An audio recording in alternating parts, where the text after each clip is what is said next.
انا بس عايز اوريكم بس ايه الاول كده المنظر بتاع التشريحه بتاعه البطايه. اللي عامل التشريحه ايه عالمي، والبطه نفسها جايه.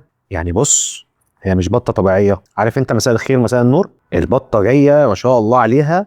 طيب قبل ما ندوق البط تعالى بقى نجرب الكرنب الاول. عارف انت الكرنب اللي بتاكله في البلد بتاع زمان ده، الصوابع الصغيره الملفوفه رفيعه. هو المحشي طعمه حلو، بس عارف لما يكون الدسم او الشوربه او الدهن في الشوربه كتير، فبتحس كده ان الاول جه دليفري فالدهن مسك كده، تحس بقك في زيت عربيات.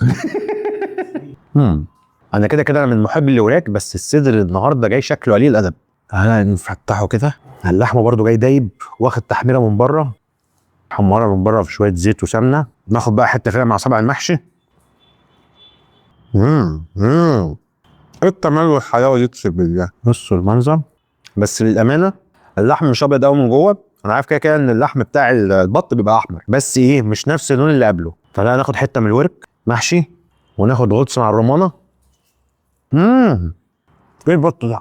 ده البط يوم سهران من النوم وهاتك يا دهب، هو ده ولا ايه؟